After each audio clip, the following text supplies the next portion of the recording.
नमस्कार। हम हाजिर हैं लेकर आज के समाचार। हार्वर्ड कॉन्वेंट स्कूल के बच्चों का रहा शानदार प्रदर्शन, 10वीं के परीक्षा परिणाम घोषित। सुपरवाइजरों के प्रशिक्षण का एसडीएम ने किया निरीक्षण।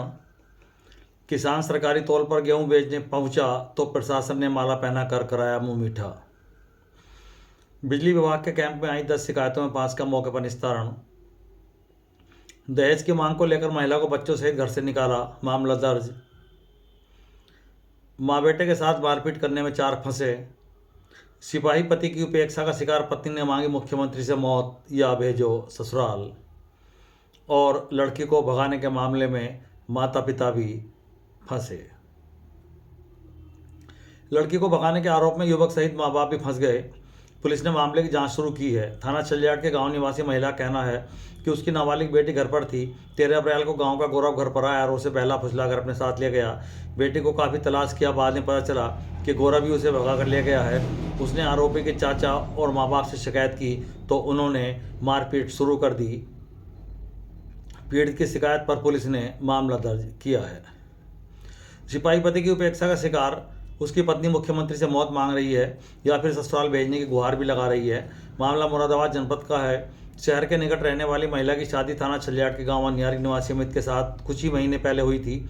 महिला का कहना था कि शादी में 20 लाख से ज़्यादा खर्च हुआ।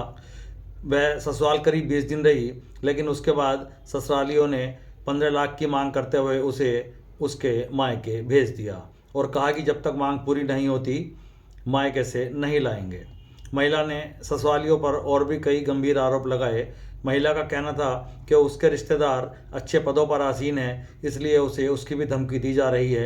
पीड़ित ने डीआईजी को पत्र लिखकर मुख्यमंत्री से मौत मांगी और कहा कि उसे ससुराल भिजवाया जाए। पुलिस ने इस मामले में भी एफआईआर दर्ज की है।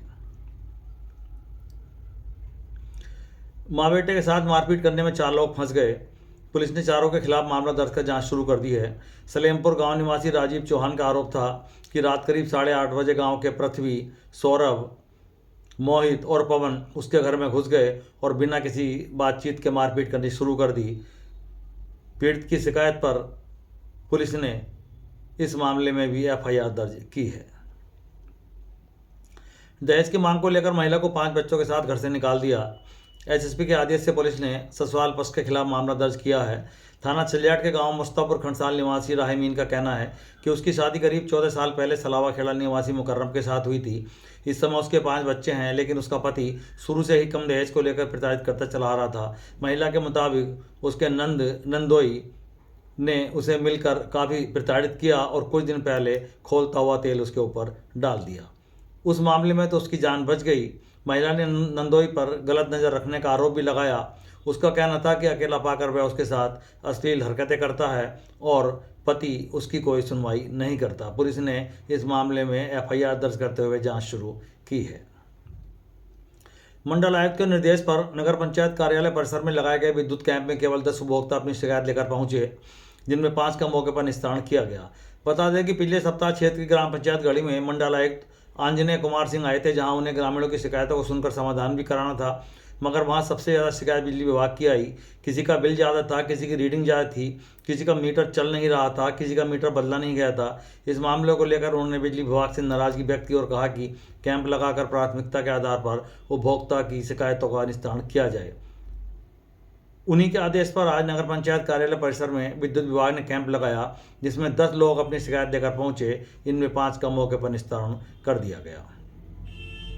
गेहूं खरीद केंद्र स्थापित हुए हफ्ते बीत चुके हैं, लेकिन अभी तक किसानों ने मंडी का रुख नहीं किया था। आज रसूलपुर निवासी किसान अशोक कुमार बिश्नोई अपना गेहूं बेचने के लिए मंडी समिति स्थित केंद्र पर पहुंचे तो एसडीएम भी वहां पहुंच गए और पहले तौल कराने आए किसान का माला पहनाकर स्वागत किया। किसान अशोक कुमार बिश्नोई को केंद्र प्रभारी ने मिठाई खिलाकर मुंह मीठा कराया।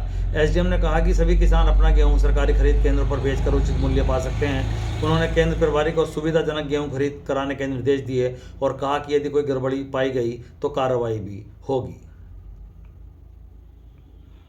जनगणना कराने को लेकर प्रशासन ने अपनी तैयारियां शुरू कर दी हैं। इस संबंध में प्रशिक्षण का दौर जारी है। अगले महीने जनगणना का कार्य शुरू होना है।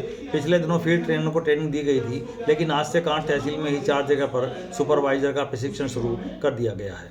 तहसील सभागार, डाइट, कस्तूरबा आदि जगहों पर ट्रेनर सुपरवाइजरों को जनगणना के संबंध में ट्रेनिंग दे रहे हैं।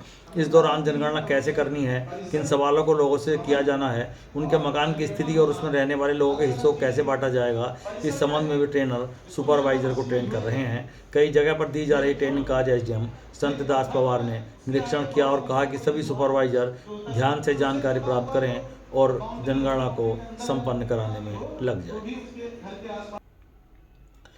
केंद्रीय माध्यमिक शिक्षा बोर्ड द्वारा घोषित कक्षा 10 के परीक्षा परिणाम में हार्वर्ड कॉन्वेंट स्कूल के विद्यार्थियों ने एक बार फिर अपनी शैक्षिक उत्कृष्टता का लोहा मनवा दिया है। विद्यालय का परीक्षा परिणाम 100% रहा, जिससे स्कूल और अभिभावकों में खुशी की लहर दौड़ गई। केंद्रीय माध्यमिक शिक्षा बोर्ड द्वारा घोषित कक्षा 10 के परीक्षा परिणाम के अनुसार हार्वर्ड कॉन्वेंट स्कूल की टॉपर छात्रा सादिया नसीम ने 93.4% अंक प्राप्त कर पहला स्थान प्राप्त किया। कक्षा 10 के छात्र नैतिक कतियार ने 91.4% अंक प्राप्त कर द्वितीय स्थान प्राप्त किया। 90.41 अंक प्राप्त कर विद्यालय की छात्रा कुमारी श्वेता तीसरे स्थान पर रही और दिलजीत सिंह ने 90% से ज़्यादा अंक लेकर चौथा स्थान प्राप्त किया। सनी सागर 90.2% अंक पाकर पाँचवें स्थान पर रहे। मोहम्मद अदीब ने 89.8 अंक प्राप्त कर छठवां स्थान प्राप्त किया। विद्यालय प्रबंधक दीपेश सिंह, प्रधानाचार्य श्रीमती रेणु बिश्नोई ने उत्कृष्ट एवं प्रतिभाशाली छात्र छात्राओं को उनके उत्कृष्ट परीक्षा परिणाम के लिए बधाई देते हुए उनके उज्जवल भविष्य की कामना की है। आज के लिए बस इतना ही। कल फिर हाजिर होंगे, तब तक के लिए नमस्कार।